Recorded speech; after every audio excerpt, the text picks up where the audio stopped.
Welcome to the Mindset with Morgan podcast. I am so grateful you're here. I'm Morgan, and I am a multiple seven-figure entrepreneur who adores all things business. I love building great teams and great companies who benefit the world. I've been building and running startups for nearly 15 years, and I've learned a few things along the way. I'm a teacher by heart, and I'm so excited to share with you. I'm also human, and I need a good pick-me-up and mindset shift before meetings, tough conversations, and sometimes just on my morning commute. My hope is that you can use this podcast as a quick mindset reset before you start your day or whenever you need a mindset shift. I also love a good funny story with a helpful lesson involved, and that is what you'll get here. Now let's learn, grow, and have a few laughs. Hello and welcome. So today I want to talk about the power of KPIs, or key performance indicators. So for a long time, I don't even know if I knew what a KPI was nor cared. And if you don't know, truly don't be embarrassed because you don't know what you don't know. I started using KPIs probably in 2019. It took me 3 solid years of owning brunch. I started it in 2016 to look at KPIs or even care what my labor or food cost was. And here's why. Here's why I did not care. Because the cash was rolling in. When you are moving 10, 20, 30 grand over every few weeks into a savings account from the company, do you really give two rats patooties about your KPIs? If someone asked me how the company was doing, I'd be like, it's going great. You know, like we got cash, we're good. But here's the thing. That was one of the worst things I could have done for the business, because in 2019, when everything came to a halt and we had a massive flood, May 19th, 2019, I will remember that day forever. The money stopped coming in, but the expenses did not stop.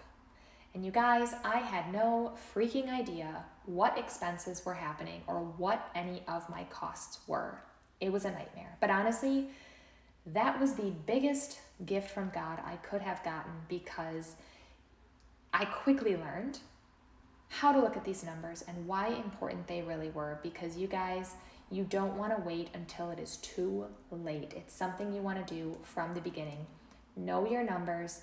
Know which important numbers are there to track, or which ones in your business need to be tracked, and begin tracking them at minimum weekly, not monthly.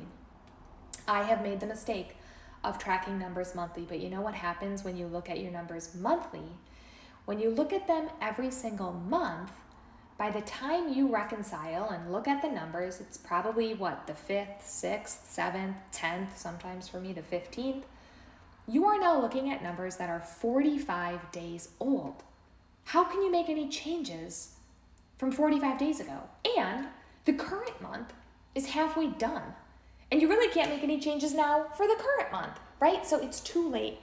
When I started tracking my KPIs, or my key performance indicators, and I'll dive into what that is, every week, I was able to identify trends so much more quickly and make fixes right away.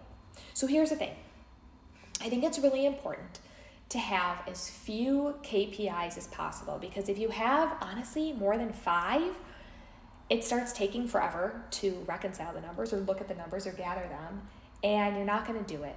If it's going to take you more than 5 minutes to put these numbers together, you're not going to do it. So you either need somebody else, like an admin if you have one, but in the beginning I didn't. So I was doing these numbers myself. So if you're doing them yourself, you need to be able to do it quickly. If you're not doing it yourself, you need to make sure they are being reported to you every single week, Monday by 10 a.m., so you can look at them for the following week. So here is a great example. I'll give you some examples of KPIs in my businesses, but your business is going to be different. Here's a good way to figure out what your KPIs, or key performance indicators, are. Imagine you are sitting on a beach. You own your business still, but your business is running effectively and efficiently without you. You're not there. You haven't even talked to anyone in months, right? But you know the business is doing good. And somebody comes up to you, they hand you a cocktail or a mocktail, whatever your thing is, and they hand you a small piece of paper. And on the piece of paper are 5 numbers. You look at the numbers and you go, thumbs up, looking good, thanks so much, I'll take another margarita. What 5 numbers did that person just show you about your company that tells you it is going well? What are those 5 numbers? And not only what category or what are the things you're tracking, what are the numbers specifically? Now that's the goal, right? What goal do you want to have? But what are the numbers you want to see? And think about that for your business. So here's the KPIs that I tracked in my restaurant. We tracked sales for the week. It's really important, right? We want to know how much in sales we wanted to do. For us, at one location, an amazing week, or a week we were really happy about, was $25,000. If we did $25,000 in sales in a week, we were pleased as pie, only if the rest of the numbers went well, which I'll share. Labor cost. We want labor cost to be at a certain percentage, because that $25,000 or whatever it is in sales means nothing if your labor cost is not in line. That's how much you spent in labor for a restaurant. That's your cooks, your servers, your bussers, your food runners, right? Your dishwasher, your manager, the people working in the restaurant. What percentage of that $25,000 went towards labor? For us, that percentage was 18%. Okay, so we tracked sales, we tracked labor cost, okay? Then we tracked food cost, okay? Now that varied because it kind of gets affected by inventory at the end of the month, but we do like to know what it is around. What percentage of that $25,000 went towards food, right? That is our biggest expense. The food that we buy. For us, we wanted that to be at 25%, okay? I also wanted to track average ticket time. Now, a ticket time is the moment the server rings in the food to the moment it is done and ready to serve from the kitchen. For us, that number was 12 minutes on weekdays and 16 minutes on weekends. Okay, that number was very, very, very important. Okay, the last number I wanted to track was our Google rating. I wanted us to be at a certain number all the time. For me, I wanted us to be at 4.5. But what we actually tracked was number of 5-star reviews. Okay, that is all I wanted to know. If somebody gave me a piece of paper and said those numbers, I could look at that and say, the restaurant is doing well and operating efficiently. Thank you very much. Bye-bye. I will take another, for me, glass of red wine.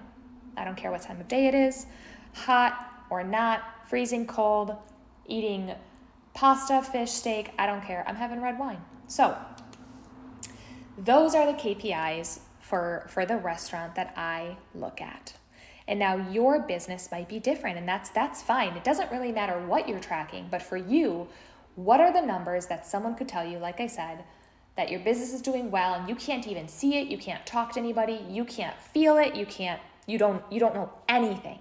But if you had those numbers, you knew that it was doing well.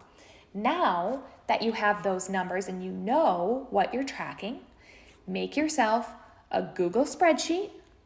Save it on your computer. If you don't know how to do that, go up to the upper right, put a little star on it, save it to your bookmarks bar, right? Or make a little folder on your bookmarks bar with your company name if your bookmarks bar is filled up, and save it so that you can go back and look at it any time, every single week. And now put on your Monday checklist.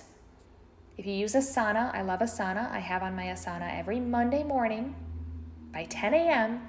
to review my weekly KPIs. Now, I have someone reporting those numbers to me weekly for my companies, but in the beginning, it was me doing the numbers. There's no wrong way to do it. It could be you in the beginning, and honestly should be you in the beginning, because it helps you really understand where to get those numbers and how to teach someone to gather those numbers.